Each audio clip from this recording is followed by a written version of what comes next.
What's going on, folks, and welcome into Talk Birdie to Me. It's 2024. We're back in action. I'm Connor Roundtree, and Talk Birdie to Me, as always, is presented to you by Everyday Freight.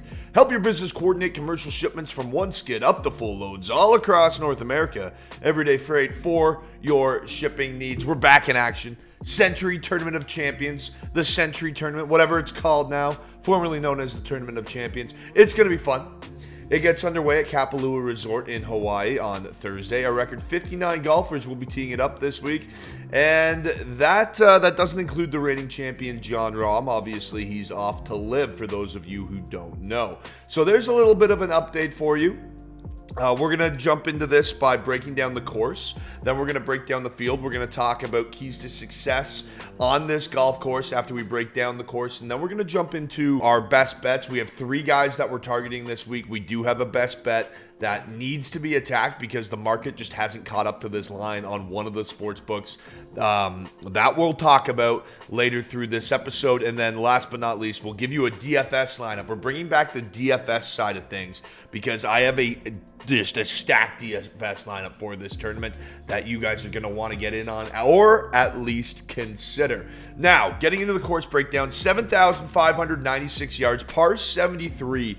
So it sounds very long, but because of the winds, it won't actually play nearly as long. So don't get too scared. This is going to be a shootout.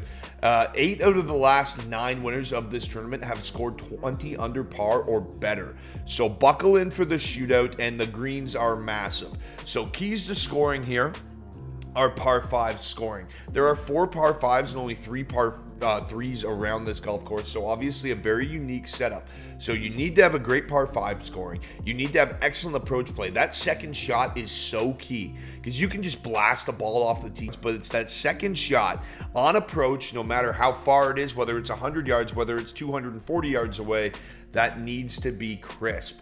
So that's what we're going to be looking at. We're going to be looking at par 5 scoring, approach play, tee to green play, driving distance, as I talked about, putting, because in a shootout you have to be able to clean up, and then the obvious scoring average.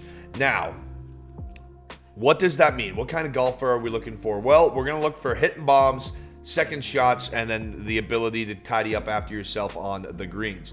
If we break into the field now, there's a few guys that I do want to talk about. The first guy that I'm going to talk about is Sungjae Im. He has gone T5, T8, and T13 with a scoring average of 67.67 at Kapalua. Clearly, he's comfortable here. It also doesn't hurt that the South Korean has 5 top 15s in his last 6 starts worldwide and ranks 5th on tour in par 5 scoring. He fits the model that we're looking for. He loves playing at Kapalua, and our best bet of the week is actually Sungjae Im.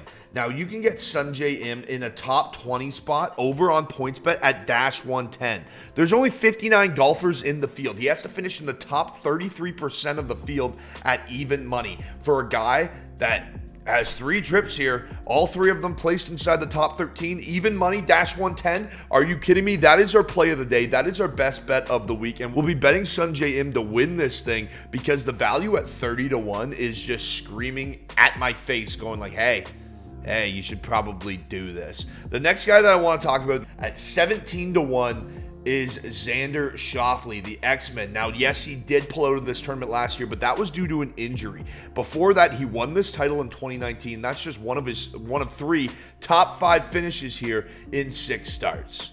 He knows how to get the job done at Kapalua. He likes Hawaii. He's a Hawaii guy. What can I say? Throw on the shirt, go out, throw on the lei, do a little hula dance, and knock down some putts. That's Xander Schauffele's life, I guess, because the man dominates at Kapalua at the number of 17 to 1. I simply cannot ignore that. Another spot that I'm going to be playing Xander Schauffele is a top 10 spot. I do think he can finish in the top 10 in this tournament. He has the previous course success. He's one of the best golfers in the world, and he's at plus 140 over on PointsBet to do so. I very much so like that for Xander Schauffele. Obviously, we have to talk about Scottie Scheffler. I will not be betting Scottie Scheffler at 6.5 to 1. The value to me is just not there. Some books have him down to 5.5 to 1, but 2 trips to Kapalua. He's improved both times. T13 2 years ago, T7 last year. He knows what he's doing. He won the Hero World Challenge, so he's in great form. He's Scottie Scheffler. The one thing that does hold me back from Scheffler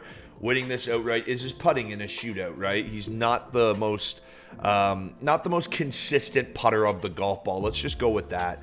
And that's proven dividends over the years. So I can't invest in a guy when I know it's going to be a shootout that has the putting struggles that Scottie Scheffler has. However, I do like Scottie Scheffler to go out and finish in the top 10 at -175.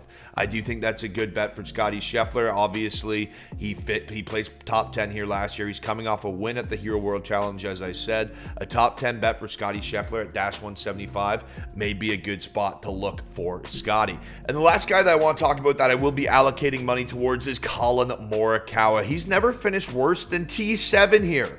In fact, he has 4 consecutive top 7 finishes and a runner-up over his last 4 starts, so he's coming in red hot. He has the course history. He's also Collin Morikawa, one of the best ball strikers on tour. We talked about the fact that we need this to be a second shot course. That's the guys that we're targeting. We're targeting Collin Morikawa at 13-1. I love the value of that ticket. I also love Collin Morikawa for a top 10 finish at +115 only on PointsBet. All right, ladies and gentlemen, now it's time to focus on the DFS side of things. Let's build the DFS lineup together, an optimal lineup to win some money this weekend. And it all starts with me with Xander Schauffele. Yes, Scottie Scheffler is the most expensive golfer on the board, but at $10,000, give me Xander Schauffele as my ace for this course for the previous reasons mentioned. The next guy at $9,100, give me Collin Morikawa.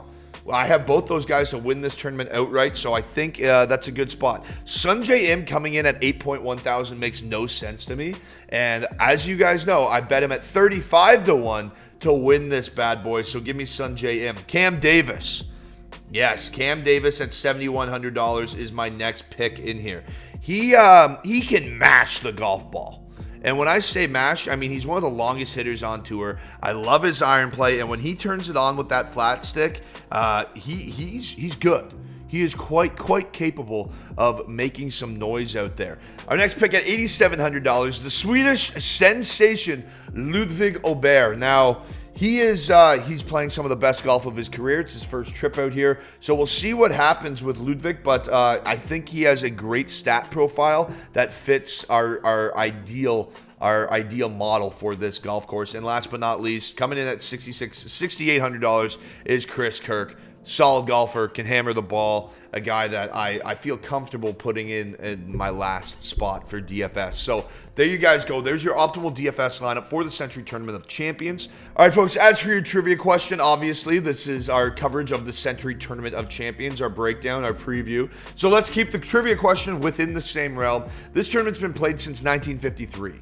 So obviously, a lot of golfers have won it, but only one golfer has won it 5 times. Who is the most winningest golfer at the Sentry Tournament of Champions? Head over to sportsstreet.ca, answer that question, and you're in to win a pair of PGA tickets to see any event that you'd like to see next season, obviously excluding a major.